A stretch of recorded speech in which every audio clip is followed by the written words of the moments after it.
सोचो, अगर हमें 15 सालों के लिए बिना बिजली के रहना पड़े तो हमारी जिंदगी कैसी होगी। क्या हम इंसान बिना बिजली के सरवाइव कर पाएंगे या फिर मारे जाएंगे। चलिए जानते हैं। तो कहानी की शुरुआत कुछ पुराने दिनों के शिकागो में होती है, जहाँ सभी इंसानों के पास इलेक्ट्रिसिटी थी। यहाँ पर हम एक चार्ली नाम की बच्ची को देखते हैं जो कार्टून देख रही थी। वहीं उसका छोटा भाई डैनी आईपैड में गेम खेल रहा था और उनकी मॉम रेचल फोन पर किसी से बातें कर रही थी कि तभी उसका हस्बैंड बैन घबराता हुआ घर आता है और उन्हें बताता है कि उनके पास ज्यादा टाइम नहीं है। जिस पर रेचल उससे पूछती है कि तुम किस बारे में बात कर रहे हो। अचानक यहाँ बैन के घर में लाइट्स ब्लिंक होने लगती है और उसके लैपटॉप में भी कुछ फाइल्स डाउनलोड होने लगती है, जो अगले ही सेकंड में 100% डाउनलोड भी हो जाती हैं। जिसके बाद वो अपने लैपटॉप से यूएसबी निकालकर उसे एक मेटल के लॉकेट में लगाने लगता है। वहीं दूसरी ओर हाईवे पर माइल्स और उसका दोस्त अपनी कार से निकलते हैं, जहाँ उनके पीछे रुकी हुई गाड़ियों की लाइन लगी हुई थी, जिनकी हेडलाइट्स भी एक के बाद एक अपने आप बंद हो रही थी। आसमान में प्लेन्स भी इधर उधर क्रैश होने लगे थे, जमीन पर ट्रांसफार्मर्स फटने लगे थे और यहाँ तक कि विलीस टावर भी एकदम काला पड़ चुका था। इसके बाद हम धरती को अंतरिक्ष से देखते हैं, जहाँ धीरे धीरे धरती से बिजली गायब होती हुई नजर आ रही थी। अंधेरा यूएसए के नॉर्थ से होते हुए ईस्ट और साउथ में फैलता चला जा रहा था और चारों तरफ ऐसा समा हो गया था कि बिल्कुल कैंडल लाइट डिनर का माहौल था। लेकिन आज की जनरेशन यानी कि जेन जी के लिए इंटरनेट ना होने का मतलब है कयामत का आ जाना। इसके बाद हमें एक स्टोरी सुनाई जाती है, जिससे हमें पता चलता है कि उस ब्लैकआउट डे को 15 साल से ज्यादा हो गए हैं। ब्लैकआउट डे के बाद इलेक्ट्रिसिटी वापस आई ही नहीं, जिस वजह से इलेक्ट्रिसिटी से चलने वाली सभी चीजें बेकार हो गई थी। यहाँ तक कि लोगों के कार इंजन्स, जेट टर्बाइन्स और जरा जरा सी बैटरीज भी बिल्कुल खराब हो गई थी। इन सब चीजों की वजह से बड़े पैमाने पर सभी के हालात बहुत खराब हुए। बीमारी बढ़ी लेकिन दवाइयाँ नहीं मिली। आग लगी लेकिन आग बुझाने वाली गाड़ियाँ नहीं थी। फैक्ट्रीज थी लेकिन वहाँ खाने के लिए कुछ नहीं था और सभी लोग हाथ से काम कर रहे थे। जिसके बाद जल्द ही सरकारें गिरने लगी और मिलिटियाज पड़ने लगी थी। ब्लैकआउट के बाद यूनाइटेड स्टेट्स 6 भागों में बंट चुका था, जो कि the Monroe republic, the Georgia federation, the Plains nation, Texas, the California commonwealth और बाकी बंजर जमीन थी। इन सभी शहरों के ऐसे हालात को देखकर ज्यादातर लोग यहाँ से कहीं और शिफ्ट हो चुके थे, जिनमें से एक बैन और उसकी फैमिली भी थी, क्योंकि वो वहाँ के विलेज एरिया में रहने लगे थे, जो कि द मोनरो रिपब्लिक एक पीसफुल कॉलोनी थी, जहाँ कुछ 100 लोग जाकर बस गए थे। यहाँ हमें पता चलता है कि बैन की वाइफ का कुछ साल पहले ही देहांत हो गया था और अब वो एक ब्रिटिश मेडिकल डॉक्टर मैगी को डेट कर रहा था। उसके बच्चे डैनी और चार्ली भी अब बड़े हो चुके हैं, लेकिन डैनी को अकेले रहना ज्यादा पसंद है, क्योंकि वो अस्थमा की बीमारी से गुजर रहा है। ऐसे ही एक दिन चार्ली अपने भाई के साथ जंगल में जाती है, जहाँ उन्हें एक एबेंडन वैन दिखती है। चार्ली उसके अंदर जाती है और वहाँ उसे एक मिनी फ्रिज मिलता है, जिसे देखकर उसे अपने बचपन की याद आने लगती है, जब ब्लैकआउट डे के बाद उसके मॉम डैड ने उसे वो पिघली हुई आइसक्रीम दी थी, क्योंकि वो उस वक्त की आखिरी आइसक्रीम थी। एक दिन जब चार्ली हर दिन की तरह जंगल में एक चक्कर लगाने जाती है, तब मोनरो मिलिटिया, जो कि मोनरो रिपब्लिक की मिलिट्री फोर्स है, वो कॉलोनी के अंदर आते ही धावा बोल देती है। मिलिटिया की कलाई पर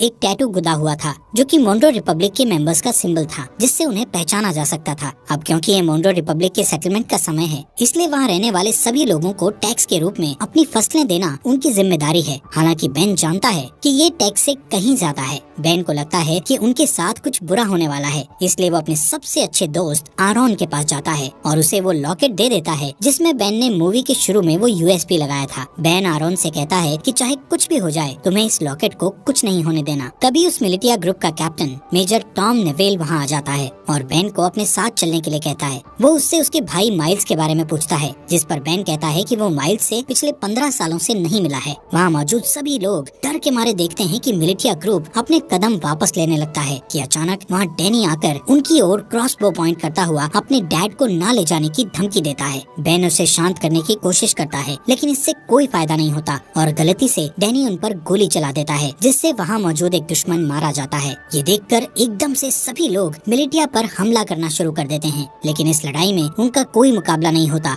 और कई लोग मिलिटिया द्वारा मारे जाते हैं, जिसमें टॉम और बाकी लोगों को छोड़ दिया जाता है। लेकिन मिलिटिया ने डैनी को बंदी बना लिया था। कुछ देर बाद जब चार्ली वापस अपने घर आती है, तो यहाँ वो अपने डैड को खून में लथपथ पाती है, जहाँ वो अपनी आखिरी सांसें ले रहा था। वो उसे बताता है कि डैनी को मिलिटिया के लोग किडनैप करके ले गए हैं और अब उन लोगों की आखिरी उम्मीद सिर्फ माइल्स ही है, जो शिकागो में कहीं रह रहा है। चार्ली रोते हुए अपने डैड को बचाने की कोशिश करती है, लेकिन बेन मरने से पहले उसे अंकल माइल्स को ढूंढने के लिए कहता है, जिसके बाद उसकी मौत हो जाती है। अपने डैड के ऐसे मरने से चार्ली पूरी तरह टूट चुकी थी, लेकिन उसके पास शोक मनाने बनाने तक का टाइम नहीं था। वो अपना सामान पैक करती है और अकेले बाहर निकलने के लिए तैयार हो जाती है, लेकिन मैगी और आरॉन उसे अकेले नहीं जाने देते, जिसके बाद वो खुद उसके साथ जाने को तैयार हो जाते हैं, जो चार्ली को बिल्कुल पसंद नहीं आता। इसके बाद तीनों खतरनाक रास्तों से होते हुए पूरे दिन सफर करते हैं, जिससे तीनों के बीच बॉन्ड और भी ज्यादा मजबूत हो जाता है। अगले दिन चार्ली जब पानी लेने के लिए झरने के पास जाती है तो उसे एक नेट नाम का लड़का दिखता है, जिसे देखकर वो वहीं रुक जाती है। अब क्योंकि पूरी दुनिया ब्लैकआउट में चली गई थी, इसलिए तब के बाद से हर इंसान को पहली बार में देखकर खतरा ही समझा जाने लगा था। यहाँ तक कि चार्ली जैसी लड़की के लिए बहुत सी चीजें दिमाग में होती हैं, लेकिन खुशकिस्मती से नेट सिर्फ उससे उसका नाम पूछता है और उसे जाने देता है। उस रात चार्ली और उसके दोस्तों को एक टूटा फूटा प्लेन मिलता है, जिसमें वो रात गुजारने की सोचते हैं, लेकिन बदकिस्मती से ये स्कैवेंजर्स ग्रुप का ठिकाना था, जहाँ उन लोगों को देखकर कुछ चोर यहाँ आते हैं और चाकू की नोक पर उनमें से एक चार्ली को उनसे दूर ले जाता है। मैगी को यहाँ कुछ खतरा महसूस होता है कि तभी वो अपने तेज दिमाग का इस्तेमाल करके उन चोरों को विस्की पिला देती है, जिसके ठीक बाद वो लोग उल्टी करते हैं और मर जाते हैं। वहीं दूसरी ओर आखिरी चोर चार्ली को मारने की कोशिश करता है कि तभी अचानक वहाँ नेट आ जाता है और उसे बचा लेता है। अगली सुबह नेट उन तीनों के साथ जाता है, क्योंकि यहाँ पता चलता है कि वो भी उनके साथ शिकागो जा रहा है। मैगी उसे अपनी टीम में देखकर कंफ्यूज हो जाती है, क्योंकि नेट उसके लिए बिल्कुल अनजान था। इसलिए वो चार्ली को वार्निंग देती है कि उसे ऐसे ही किसी पर भरोसा नहीं करना चाहिए, लेकिन कुछ देर बाद उसे याद आता है कि हर कोई बुरा नहीं है, इसलिए अब उसे नेट से कोई परेशानी नहीं थी। अगले सीन में जब मेजर टॉम और उसकी आर्मी आराम कर रही थी तो डैनी इस बात का फायदा उठाकर वहाँ से भागने की कोशिश करता है और हथकड़ियों का ताला खोलकर भाग जाता है, लेकिन कुछ दूर और भागने के बाद उसे अस्थमा का दौरा पड़ता है और वो वहीं एक घर के पास गिरकर बेहोश हो जाता है। कुछ घंटों बाद जब उसकी आंख खुलती है तो वो अपने सामने एक लड़की को उस पर बंदूक ताने देखता है। वो लड़की अपना नाम ग्रेस बताते हुए उससे पूछती है कि वो कहाँ से आया है, जिस पर डैनी बताता है कि कुछ लोगों ने उसे किडनैप कर लिया था, जिनसे बचता हुआ वो यहाँ आया है। ये सुनकर वो लड़की बंदूक नीचे करती है, जिसके बाद वो उसे अस्थमा पंप देती है और बताती है कि ये उसके मरे हुए बेटे का है। इसके बाद हम उन चारों के ग्रुप को देखते हैं जो फाइनली शिकागो पहुंचते हैं, जो कि मोन्ट्रो रिपब्लिक में ही है। यहाँ देखने लायक बात है कि रिगली फील्ड पूरी तरह से आईवी प्लांट से कवर्ड है, सड़कें मछुआरों से भरी हुई है और फोक्सवैगन बीटल जैसी गाड़ियों को घोड़े की बग्गी में बदल दिया गया है। बेन की बताई जानकारी के बाद वो सभी एक होटल में पहुँचते हैं। बारटेंडर से माइल्स के बारे में पूछते हैं। पहले तो वो बारटेंडर माइल्स नाम के किसी इंसान को जानने से मना कर देता है, लेकिन जब चार्ली उसे अपने डैड बेन के बारे में बताती है कि हाल ही में उनकी डेथ हुई है, तो वो बताता है कि वो खुद ही माइल्स है, लेकिन वो उन सभी से अपनी पहचान को छुपाए रखने के लिए बोलता है। कुछ देर बाद माइल्स अपनी भतीजी को अंदर ले जाता है और उससे प्राइवेटली बात करता है, जहाँ चार्ली बताती है कि कैसे मिलिटिया ने उसके डैड को बेरहमी से मार डाला और डैनी को किडनैप करके अपने साथ ले गए। जिसके बाद चार्ली उससे पूछती है कि वो लोग हमारी फैमिली के पीछे क्यों पड़े हैं, जिस पर माइल्स कहता है कि जरूर बेन कुछ न कुछ उस ब्लैकआउट के बारे में जानता था। वो कहता है कि मोन्ट्रो रिपब्लिक के लीडर जनरल मोन्ट्रो एक क्रूअल डिक्टेटर था, जो पूरे देश और पूरी दुनिया को अपने कब्जे में करना चाहता था, लेकिन उसके लिए उसे कुछ हथियारों की जरूरत थी, जैसे कि फाइटर प्लेन्स, टैंक्स और यहाँ तक न्यूक्लियर बॉम्ब्स। और क्योंकि बेन अकेला ऐसा इंसान था जो ब्लैकआउट क्यों हुआ था उसके बारे में जानता था और मोन्ट्रो को विश्वास था कि वो इससे निपट सकता है। ये सब सुनने के बाद चार्ली अपने भाई डैनी को लेकर और ज्यादा चिंतित हो जाती है और अपने अंकल से उसकी मदद करने के लिए कहती है, लेकिन सरप्राइजिंगली वो उसकी मदद करने से साफ मना कर देता है, क्योंकि उसका मानना था कि ये काम बहुत रिस्की है और वो इस काम को करने के लायक नहीं है। जिससे नाराज होकर चार्ली वापस अपने ग्रुप के पास जाने के लिए तैयार हो जाती है। उसे परेशान देखकर नेट माइल्स के पास बिल्कुल लड़ने के मूड में जाता है, लेकिन तभी माइल्स नेट का हाथ पकड़कर उठता है, जहाँ पता चलता है कि नेट भी मोन्ट्रो मिलिटिया का मेंबर है और वो चार्ली और उसके दोस्तों के साथ मिलकर माइल्स तक पहुँचना चाहता था। ये जानकर हर कोई हैरान हो जाता है, लेकिन इससे पहले कि वो कुछ कर पाते नेट वहाँ से भाग जाता है। अब मिलिटिया को उनकी लोकेशन का पता होने के बावजूद भी माइल्स अपनी जगह को छोड़ने से मना कर देता है, क्योंकि उसका मानना था कि वो अकेला ही पूरी फौज का सामना कर सकता है। चार्ली और बाकी लोग भी माइल्स की मदद करने को तैयार थे, लेकिन माइल्स गुस्से में उन पर चिल्लाते हुए उन्हें यहाँ से दूर जाने के लिए कहता है। कुछ ही देर बाद नेट अपने साथ बहुत सारे आर्मी सेना को लेकर माइल्स से लड़ने आता है, लेकिन इतने सैनिक होने के बावजूद भी माइल्स सभी से बड़ी सफाई से तलवारों का इस्तेमाल करके लड़ता है और एक एक करके सबको मार देता है। जिसके बाद वहाँ चार्ली और उसके दोस्त वापस आ जाते हैं और माइल्स के साथ लड़ाई में शामिल हो जाते हैं। इसी बीच मिलिटिया का एक आदमी चार्ली को जान से मारने की कोशिश करता है, लेकिन अचानक से तभी नेट आकर उस आदमी को मार गिराता है। थोड़ी ही देर बाद माइल्स मिलिटिया के कैप्टन को जान से मारकर लड़ाई खत्म करता है। जिसके बाद वो चार्ली और बाकी लोगों के साथ डैनी को ढूंढने के लिए निकल जाता है, जो सुनकर भी सभी काफी खुश होते हैं। कुछ देर बाद माइल्स को अचानक से उस ब्लैकआउट डे का एक फ्लैशबैक याद आता है और यहाँ से सीन फ्लैशबैक में जाता है, जहाँ सारी दुनिया में अचानक अंधेरा छा जाने के बाद वो अपने दोस्त के साथ कार से बाहर निकलता है और अपने दोस्त के साथ मरीन कॉर्प्स बेस में जाता है, जहाँ हमें पता चलता है कि ये दोनों मरीन पुलिस हैं। यहाँ अंदर जाने के लिए उन्हें अपने हाथ पर बना वो एम नाम का टैटू दिखता है, जिससे पता चलता है कि माइल्स का दोस्त, जिसका नाम सेबेस्टियन मॉनरो है और वो इस समय मॉनरो रिपब्लिक का लीडर भी है। वहीं दूसरी ओर मेजर टॉम और उसके आदमी डैनी के फुटप्रिंट्स का पीछा करते हुए ग्रेस के घर तक पहुँचते हैं। डरी हुई ग्रेस डैनी को बचाने की कोशिश करती है, लेकिन जैसे ही टॉम उसे जान से मारने की धमकी देता है तभी वो पीछे हटती है और टॉम उसके घर में घुसकर डैनी को पकड़ लेता है। उनके जाने के बाद ग्रेस चुपके से बेसमेंट में जाती है और एक लॉकेट निकालती है जो बिल्कुल आरॉन के लॉकेट जैसा था। जैसे ही वो उसे दबाती है तो अचानक से कमरे में बल्ब चालू हो जाता है। इसके बाद ग्रेस उस लॉकेट को कंप्यूटर में लगाती है और किसी से चैट करना शुरू कर देती है। दूसरी तरफ जो ग्रेस से चैट कर रहा था वो बहुत खुश था कि मिलिटिया को उनके छुपे हुए राज के बारे में नहीं पता चला। यहाँ प्रेजेंट में माइल्स ग्रुप को अपने साथ ही रखता है, जो कि अपनी एक पुरानी साथी को ढूंढ रहा है जिसका नाम नोरा है, जो एक्सप्लोजिव्स बनाने में माहिर है। माइल्स चार्ली को बताता है कि अगर उन्हें डैनी को बचाना है तो उन्हें नोरा जैसे तेज फाइटर की जरूरत पड़ेगी। यहाँ टैवर्न में अचानक उनके ऊपर कुछ दुश्मन हमला कर देते हैं, लेकिन इस बार भी माइल्स सबको हरा देता है। तभी वो एक आदमी को पकड़ता है और उसका गला घोटते हुए नोरा की लोकेशन पूछता है। यहाँ हमें पता चलता है कि नोरा को भी मिलिटिया ने पकड़ रखा है और इस समय वो मिलिटिया में एक नौकर बनकर रह रही है। उस रात माइल्स अकेले ही बाहर जाने का फैसला करता है, ये कहते हुए कि वहाँ जाना खतरे से खाली नहीं है। जिसके बाद वो रेडी होकर बाकी ग्रुप के लोगों को लॉवेल इंडियाना में अगले 2 वीक बाद मिलने के लिए कहता है। हालांकि अगली सुबह जब मैगी और आरॉन जागते हैं तो उन्हें पता चलता है कि जिद्दी चार्ली भी माइल्स के साथ निकल गई है, जो चीज उन्हें बिल्कुल अच्छी नहीं लगती। अब उनके पास कोई चारा नहीं बचा था, इसलिए आरॉन मैगी को लॉकेट देता है जो कि बेन ने उसे दिया था। वो ये भी बताता है कि बेन ने उन्हें ग्रैंड पार्क में एक लेडी से मिलने के लिए भी कहा था, जो और कोई नहीं बल्कि ग्रेस ही है। हालांकि दोनों अभी भी चार्ली को लेकर चिंतित हैं, लेकिन उन्हें लगता है कि वो ठीक हो जाएगी और इसके बदले वो ग्रेस को ढूंढने के लिए ग्रैंड पार्क जाने लगते हैं।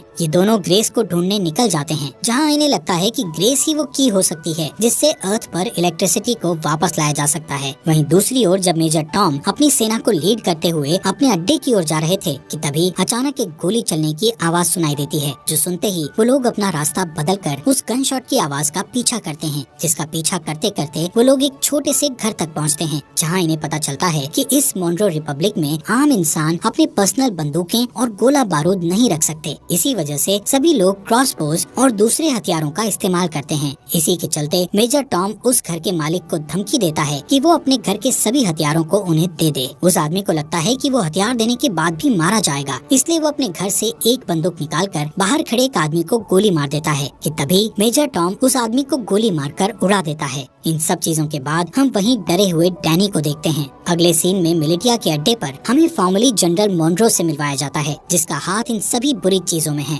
मॉनरो वहाँ मौजूद एक आदमी से अपने हथियारों के बारे में पूछता है, लेकिन जब वो डरा हुआ आदमी उसका कोई जवाब नहीं देता तो वो उसे बेरहमी से जान से मार देता है। जिसके बाद वो दूसरे रूम में अपने एक दूसरे वर्कर के पास जाता है, जहाँ हमें पता चलता है कि ये बेन की वाइफ रेचल है, जिसे हम मरा हुआ मानते हैं। यहाँ मॉनरो रेचल को बताता है कि बेन मर चुका है और ये सुनकर रेचल बहुत परेशान हो जाती है। इस दौरान चार्ली पूरे दिन जंगल में घूमती हुई आखिर में अपने अंकल को ढूंढती है, जहाँ माइल्स उससे गुस्सा था क्योंकि उसने उसकी बात नहीं सुनी थी। लेकिन जब चार्ली बताती है कि उसके भाई को अस्थमा का दौरा पड़ता है तो वो शांत हो जाता है। कुछ देर बाद उन्हें ढेर सारे मजदूर दिखते हैं जो हाथों से हेलीकॉप्टर को खींचकर ले जा रहे थे। यहाँ पता चलता है कि जनरल मोनरो को विश्वास है कि एक दिन इलेक्ट्रिसिटी जरूर आएगी और उस दिन के लिए वो खुद को तैयार करना अभी से शुरू कर देता है। इन सभी मजदूरों में माइल्स नोरा को भी देखता है और चार्ली से कहता है कि उसे इतने सारे लोगों में से उसे बचाना मुश्किल होगा क्योंकि यहाँ कई सारे गार्ड्स के पास स्नाइपर राइफल भी हैं। लेकिन माइल्स अपने दोस्त को हर हालत में बचाना चाहता है। वो नोरा को बचाने का प्लान बनाते हुए रात होने का इंतजार करता है और जैसे ही रात होती है तो सबसे पहले चार्ली डिस्ट्रैक्शन पैदा करती है और वहाँ मौजूद गार्ड्स को भगा देती है। फिर वो वहाँ गार्ड्स के पीछे छुप जाता है और आखिर में नोरा को बचाकर अपने साथ ले जाता है। लेकिन इस बात से नोरा नाराज हो जाती है क्योंकि वो खुद जानबूझकर कैदी बनी हुई थी क्योंकि उसे उनकी राइफल चुरानी थी। उन स्नाइपर्स के पास ऐसे हथियार हैं जो आम तौर पर मिलना मुश्किल हैं। कुछ देर बाद माइल्स नोरा से कहता है कि उसे अपनी भतीजी को बचाने के लिए उसकी मदद चाहिए, जिसके लिए वो तुरंत मान जाती है। लेकिन इसके बदले वो उससे स्नाइपर से राइफल चुराने में मदद मांगती है। माइल्स को ये मुश्किल लगता है, लेकिन इस समय उसके पास नोरा की बात मानने के अलावा कोई चारा नहीं था। थोड़ी देर बाद वो तीनों पास की एक झोपड़ी में जाते हैं जहाँ वो तीनों डैनी को बचाने की प्लानिंग करते हैं। बारूद का यूज करके नोरा एक टेम्परेरी हथियार बनाती है जिसका इस्तेमाल वो उन स्नाइपर्स वाले गार्ड को मारने के लिए करेंगे। लेकिन एक दिक्कत ये है कि इस हथियार का असर सिर्फ कुछ मीटर्स तक ही रहेगा, जिसका मतलब हुआ कि उनमें से किसी एक को गार्ड के पास जाकर उन्हें गोली मारनी होगी। वो लोग प्लान करते हैं कि माइल्स और नोरा आसानी से उनकी पकड़ में आ जाएंगे, लेकिन चार्ली उनका आखिरी ऑप्शन होगा। यहाँ से जाने से पहले माइल्स उनसे कहता है कि जैसे ही वो सभी गार्ड्स मर जाएंगे तो वो सभी पहरेदारों को निकाल लेंगे। कुछ ही देर बाद चार्ली अपने हथियार को स्लीव्स के अंदर छुपाती है और एक खोया हुआ इंसान होने का नाटक करती हुई पहरेदारों के पास जाती है, जिसके बाद वो तुरंत हथियार लेकर गार्ड्स के पास जाती है और तुरंत उन्हें मार देती है। इससे पहले कि बाकी गार्ड्स कुछ कर पाते, वहाँ नोरा और माइल्स आकर उन पर हमला कर देते हैं। इस लड़ाई के बाद जब वो लोग सभी मजदूरों को आजाद कर रहे थे तो नोरा ये रिवील करती है कि उसने अपने रेबल के लिए स्नाइपर चोरी की थी। वहाँ ग्रैंड पार्क में जब ग्रेस अपने कंप्यूटर पर टाइप कर रही होती है तभी कोई आदमी उसके घर में घुसकर उसके सामने आता है। उस आदमी के पास भी सेम वही लॉकेट था जो उसकी टेजर स्टिक एनर्जी छोड़ रहा था। दूसरी ओर माइल्स नोरा को रेबल का साथ छोड़ने के लिए मनाने की पूरी कोशिश करता है, लेकिन वो मना कर देती है। यहाँ हमें पता चलता है कि पहले ये दोनों कपल थे, लेकिन ब्लैकआउट के बाद उन्हें ब्रेकअप करना पड़ा। ऐसे ही कुछ देर बाद वो दोनों रेबल के ठिकाने पर पहुँच जाते हैं, जहाँ उन्हें एक पादरी मिलता है। पादरी खुश था कि नोरा स्नाइपर गन लेकर आई है, लेकिन बुरी खबर ये थी कि उनकी सेना पर अभी भी लगातार हमला किया जा रहा है। जब ग्रुप ठिकाने पर पहुँचता है तो उन्हें अंदर कुछ घायल आदमी बैठे मिलते हैं। पादरी यहाँ ये भी बताता है कि इन सभी आदमियों में से एक आदमी गायब है, जो सुनकर माइल्स तुरंत सभी को ये जगह छोड़ने के लिए कहता है क्योंकि उसका मानना है कि मिलिटिया उसके आदमियों से पूछताछ कर रही है और इस जगह से भागने का यही सही समय है। नोरा इस बात के लिए मान जाती है, लेकिन उससे 30 मिनट मांगती है क्योंकि वो घायल आदमियों को ठीक करना चाहती थी। बदकिस्मती से उसका ये डिसीजन गलत साबित होता है क्योंकि कुछ ही मिनटों के बाद कैप्टन एडम मिलिटिया के साथ दिखाई देता है। उन्हें कुछ देर रोकने के लिए माइल्स अपने बेस्ट शूटर को स्नाइपर के साथ ऊपर भेजता है और उसका ये प्लान काम करता है क्योंकि ऊपर भेजा गया वो स्नाइपर मिलिटिया के कई लोगों को घायल कर देता है, जिससे उन्हें पीछे हटने पर मजबूर होना पड़ता है। इस लड़ाई के चलते रात हो जाती है। यहाँ बेसमेंट के अंदर माइल्स और बाकी लोग दीवार के सहारे एक सुरंग बनाने की कोशिश करते हैं ताकि एक तरफ से दूसरी तरफ जा सकें,